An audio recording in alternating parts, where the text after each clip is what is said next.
이번 주와 다음 주는 우리는 침례 요한에 대해서 시대의 소망을 읽고 있습니다. 그는 흥하여야 하며 나는 쇠하여야 하리라. 자, 그는 흥하여야 하며 나는 쇠하여야 하리라. 그분은 높아져야 되고 나는 낮아져야 한다. 받아들이기 쉬운 가치인가요? 이 요한에 대해서 이사야 선지자는 이렇게 예언했습니다. 광야에서 외치는 자의 소리가 있어 이르되 너희는 주의 길을 준비하라. 그의 오실 길을 곧게 하라. 모든 골짜기가 메워지고 모든 산과 작은 산이 낮아지고 굽은 것이 곧아지고 험한 길이 평탄하여질 것이요. 이게 얼마나 어려운 일인지를 이 묘사를 하고 있습니다. 자, 이제 곧 왕이 행차합니다. 왕이 행차하기 위해서 왕의 행차를 딱 준비를 해요. 여기서부터 이제 저 멀리 있는 다른 도시까지 이제 왕이 행차를 하기로 했습니다. 그 왕이 갈 도로를 이제 준비하러 가야 될 거 아니에요. 그럼 이제 왕의 마차 행렬이 갈 그 도로를 이렇게 쭉 따라가 보니 언덕이 나옵니다. 언덕이 나오면 어떻게 해야 돼요? 지금 여기 말씀에 의하면 그 언덕을 없애야 됩니다. 흙을 다 파가지고 언덕을 이렇게 없앱니다. 가다 보니까 길이 이렇게 굽은 길이 나와요. 굽은 길이 나오면 어떻게 해야 됩니까? 또 그 길을 최대한 일자로 곱게 이렇게 만들어야 합니다. 이거 아마 우리나라가 최고로 잘하는 것 같아요. 우리나라 산도 많고 계곡도 많고 강도 많고 그래서 철도를 만들고 고속도로를 뚫을 때 어떻게 하죠? 산은 터널을 뚫고 계곡에는 다리를 놓고 그렇게 해가지고 일자로 반듯하게 그 어마어마한 산악지대를 관통하는 그런 도로를 만듭니다. 침례 요한의 역할을 이렇게 묘사하고 있는 것입니다. 왕이 행차하는데 그냥 쉬운 게 아니에요. 그냥 앞에 가면서 왕이 가십니다 이 소리 지르라는 게 아닙니다. 삽질을 하고 망치질을 하고 정말 땀 흘리고 모든 것을 다 내놓고 목숨을 걸고 왕이 가는 길을 평탄하게 반듯하게 만들라고 하는 것입니다. 그렇게 하루 종일 먼지 뒤집어 쓰고 땀 뻘뻘 흘리고 제대로 씻지도 못하고 제대로 먹지도 못하고 그렇게 주의 그 왕이 갈 길을 잘 이제 평탄하게 만들었습니다. 거의 죽기 직전이에요. 너무도 힘든 일을 마쳤습니다. 이제 왕이 행차합니다. 분명히 그 길을 만든 사람은 누구죠? 그 길을 그렇게 힘들여서 목숨을 걸고 만드는 사람은 침례 요한입니다. 근데 왕이 지나갑니다. 사람들이 누구한테 박수를 치고 누구를 향해서 환호성을 치며 누구를 향해서 왕이 오신다라고 경배를 하죠. 그렇게 고생한 그 침례 요한의 그 역할과 그렇게 고생한 그것에 대해서는 아무도 인정하지 않습니다. 아무도 수고했다고 얘기하지 않습니다. 그러다가 갑자기 돌 하나가 딱 생겨가지고 마차가 조금이라도 덜컹거리면은 이제 누가 욕먹는 거예요? 그렇게 힘들게 고생한 사람이 또 불려와가지고 욕먹는 겁니다. 야, 그 조그만 돌멩이 하나 안 치워가지고 마차가 흔들거려? 욕먹게 되는 거죠. 그런데 선지자 이사야는 침례 요한의 역할을 그렇게 묘사하고 있는 것입니다. 그런 역할로 묘사를 하고 있는 것입니다. 그렇다면 그렇게 곧게 준비된 그 길을 이제 왕으로서 예수님께서 오십니다. 자, 소위 이게 일상적인 예화라면 그 왕은 마차에 딱 타가지고 사람들한테 이렇게 딱 손을 흔들면서 사람들이 경배하고 소리치면 윙크도 해주고 손도 흔들어주고 이러면서 영광을 받으며 지나가겠죠. 하지만 그 다음 오는 그렇게 준비된 길을 걸어가는 이 왕의 모습 또한 별반 다르지가 않습니다. 멋진 마차와 멋진 말을 사람들은 기대했지만 정말 초라한 옷을 입고 정말 기대하지 않았던 일반 사람들보다 오히려 못한 그런 행색을 하고 천천히 걸어옵니다. 그리고 아주 그냥 멋지게 차려입고 폼대로 다 낸 지도자들이 딱 서가지고 도열해서 인사를 하려고 딱 하자 그쪽으로 들어가지 않고 옆으로 빠져갑니다. 그리고 정말 평생 이 왕이라고는 왕을 본다라는 건 상상도 하지 못할 그런 정말 약한 자들, 저 멀리서 왕의 행렬의 어떤 모습이라도 볼까 하고 저 멀리서 이렇게 기웃기웃 거리고 있는 사람들, 그런 분들에게 다가갑니다. 그런 사람들을 포용해주고 만나주고 위로해주고 그러면서 이 왕의 행렬이 쭉 이어지는 것이죠. 하늘이 이야기하는 가치가 여기 나와 있습니다. 하늘이 이야기하는 소위 하나님께서 자기 백성이라고 이야기하는 또는 하나님께서 자기가 구원할 가장 사랑하는 사람들에게 보여주고자 하는 바로 가치가 여기에 드러나는 것입니다. 그는 흥하여야 하겠고 나는 쇠하여야 하리라.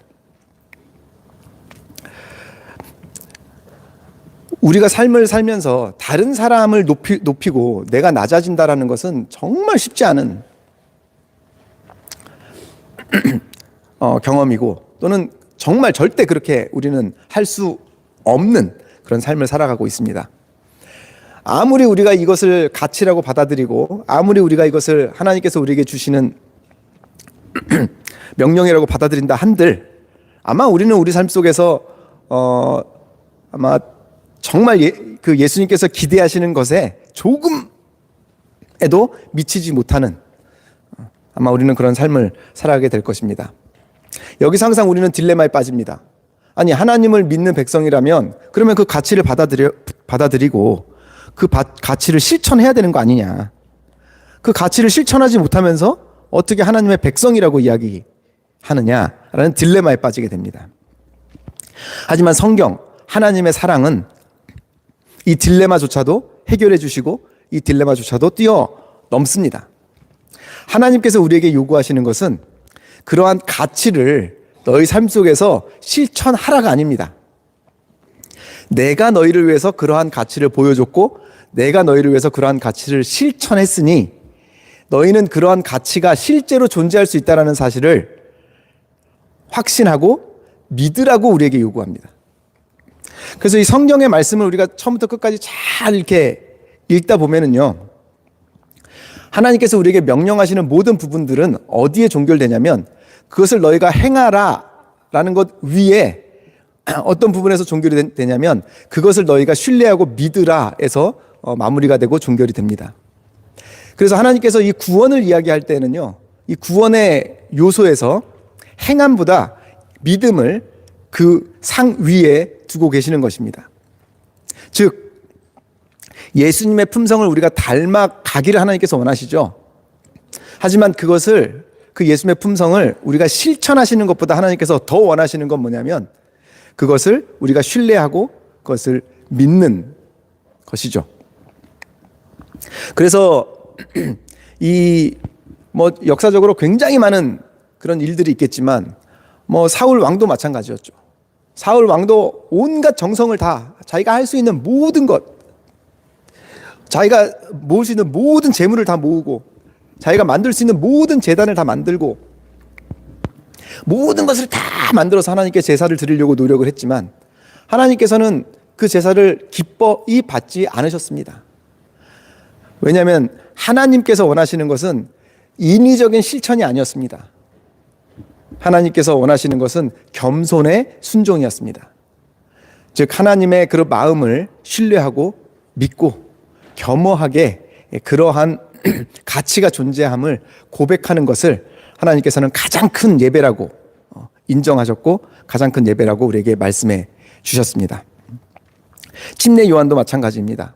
침례 요한도 그가 예수님의 오는 길을 위해서 한 많은 일들이 있었습니다. 수천 수만의 사람들이 그를 따랐습니다. 많은 제자들이 생겼습니다. 근데 갑자기 예수님이 탁 나타나셨어요. 그러니까 침례 요한이 모든 사람들의 이 시선을 이제 예수님께로 향하게 합니다. 그러자 이 침례 요한의 제자들이 뿔이 났어요. 뿔이 이만큼 났습니다.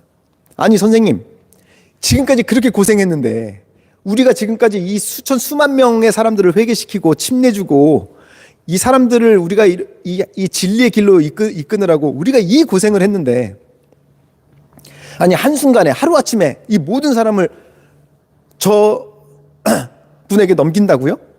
있을 수 없는 일입니다 라고 따집니다. 그러자 이 침례 요한이 제 아들을 불러 모아서 이렇게 이야기하는 것입니다. 그는 흥하여야 하겠고 나는 쇠하여야 하리라. 그러면서 선지자 이사야의 약속의 이야기를 들려줍니다. 우리는 왕의 길을 예배하러 온 사람이다 라고 이야기하는 것입니다.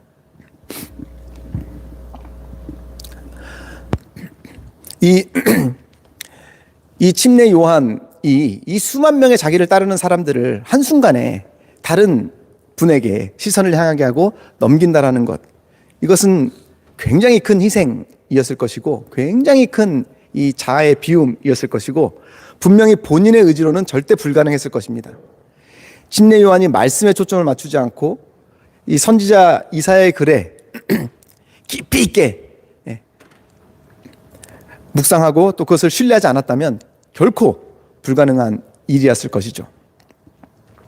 이제 2025년도 새해 우리 교회도 마찬가지고 우리의 인생도 마찬가지입니다. 우리가 지금까지 고생했고 우리가 지금까지 힘들여서 만든 교회고 우리가 지금까지 정말 힘들여서 만든 우리의 신앙이고 우리의 공동체입니다. 그런데 이렇게 힘들여서 만든 이 공동체를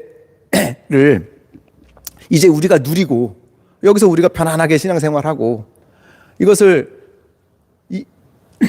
우리가 만들어 놓은 이 모든 것을 그냥 우리가 잘 누리면 되겠지 라고 우리는 쉽게 그렇게 생각하고 그것이 우리에게 가장 편한 방법일 수 있습니다. 하지만 성경에서 우리에게 주는 가치는 무엇이냐면 항상 우리가 이루었고 우리가 만들어 놓은 것들을 또 어떻게 보면 그것을 감당하지 못할 만한 사람들에게까지도 그것을 나누고 그것을 내려놓고 그것을 공유하는 것을 성경은 그것이 신앙의 가치라고 우리에게 이야기해 주는 것입니다.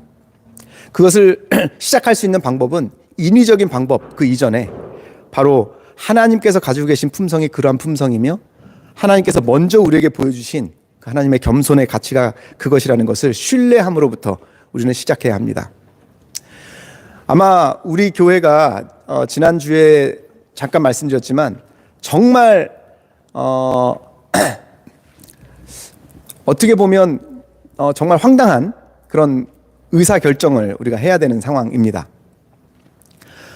우리 자녀들 세대에 앞으로 2년이나 3년 후까지 우리 자녀들 세대에게 우리 교회의 모든 결정권을 조금씩 훈련을 시켜서 빠르면 2년, 아니면 3년 안에 우리 교회의 모든 그 운영을 할 수 있는 결정권을 한번 그들에게 한번 넘겨보자. 그렇게 할 수 있도록 지금부터 연습하고 훈련시켜보자. 라는 그런 결정을 우리가 하게 됐습니다. 걱정이 앞서죠. 지금 딱 봐도 철 없잖아요. 애들 아무것도 못할 것 같고 정말 철 없고 장난꾸러기들이고 쟤네들이 뭘 알아. 엄청 걱정됩니다. 그러기에 우리는 실제를 바라보기 전에 우리는 먼저 신뢰하는 법을 우리는 먼저 알아야 합니다. 왜냐하면 이 신앙 공동체는 우리가 만들어 놓은 것이 아니라 하나님께서 인도하신 것이죠. 그리고 우리가 결정을 하더라도 그것을 이루시는 분, 그것을 이끄시는 분은 하나님이라는 우리는 그 신뢰에서부터 우리는 모든 우리의 신앙의 모든 것이 시작해야 한다라는 것입니다. 우리가 지금까지 힘들어서 만들어 놓았고 우리가 힘들어서 여기까지 왔지만 우리는 이제 이렇게 이야기합니다. 우리는 쇠하여야 하고 그들은 흥하여야 한다. 그리고 그렇게 될 수 있다는 것을 우리는 신뢰해야 하며 그것을 실천하는 것이 하나님께서 우리에게 주신 이 신앙에 있어서 가장 큰 가치라는 것을 우리는 확신해야 하며 그것을 신뢰해야 합니다. 세대 교체가 빠른 교회일수록 빨리 우리의 기득권을 내려놓고 빨리 우리가 이루어놓은 것들을 더 빨리 우리 다음 세대에게 내려놓는 것, 그것을 우리가 실천할 수 있는 믿음이 있다면 아마 그거야말로 성경에 가장 가까운 하나님께서 우리에게 부여하신 가치가 아닐까라고 저는 확신합니다. 많은 문제가 생길 겁니다. 많은 문제가 생길 거고요. 우리의 기준에 미치지 못하는 많은 결과들이 나올 것입니다. 그때마다 우리에게 필요한 것은 무엇이냐면 신뢰고 믿음입니다. 하나님께서 주신 가치이며 하나님께서 부여하신 가치이니 기다리자, 신뢰하자, 믿어보자, 또 돕자, 이런 마음으로 우리가 쇠해지며 다른 사람이 흥하는 것을 우리가 옆에서 돕는 것, 아마 여러분들 나중에 경험하게 되시고 나중에 느끼시게 되겠지만 그것보다 보람된 신앙은 없을 것이고 그것보다 보람된 그런 여러분들의 삶은 분명히 존재하지 않을 것입니다. 다시 한번 우리 교회 모든 교우님들, 하늘이 가지고 있는 가치가 무엇인지, 소위 하늘이 이야기하는 우리 삶에 축복이 넘치고 우리의 삶에 사랑이 넘치는 삶이 무엇인지를 다시 한번 깊이 있게 묵상하는 그런 이번 새해가 되시기를 진심으로 바랍니다. 그래서 이 선지자 이사야가 쓴 이 글, 너희는 주의 길을 준비하라. 그의 오실 길을 곧게 하라. 모든 골짜기가 메워지고 모든 산과 작은 산이 낮아지고 굽은 것이 곧아지고 험한 길이 평탄해질 것이요 모든 육체가 하나님의 구원하심을 보리라 라고 하신 이 선지자 이사야의 이 약속이 바로 우리의 삶에서 일어나고 우리 교회에서 일어나고 우리 공동체에서 일어나는 그런 2025년 한 해가 되기를 진심으로 바라면서 오늘 말씀을 드리도록 하겠습니다. 기도하시겠습니다. 하늘에 계신 아버지 하나님, 심내 요한은 참 영향력이 큰 사람이었습니다. 사람들이 선지자라고 불렀고 메시아라고 불렀습니다. 그리고 수천수만의 사람들이 그를 따랐고 많은 제자들이 그에 가까이 모여 있었습니다. 하지만 그가 예수님을 발견했을 때 그는 그 모든 것을 한순간에 내려놓았고 그 모든 사람들의 시선을 예수님께로 향할 수 있도록 하며 그들에게 이렇게 이야기했습니다. 그는 흥하여야 하며 나는 쇠하여야 하리라. 이것이 하늘이 우리에게 부여한 가장 큰 가치임을 우리가 신뢰할 수 있도록 인도하여 주시옵소서. 내가 낮아지고 내가 겸손해지고 내가 희생하고 나의 모든 것을 주더라도 다른 사람이 그것을 통해서 더 행복한 삶을 살아갈 수 있고 더 깊이 하나님을 알아갈 수 있고 더 큰 축복을 받을 수 있다면 기꺼이 내려놓을 수 있다라는 것이 하나님의 가치이며 하나님의 품성임을 우리가 신뢰하고 우리가 믿을 수 있도록 인도하여 주시옵소서. 우리가 실천하지 못할 수 있습니다. 하지만 신뢰할 수 있고 믿을 수 있는 믿음을 주님의 성령을 통해서 우리에게 허락하여 주시옵소서. 예수님의 이름으로 간절히 기도합니다.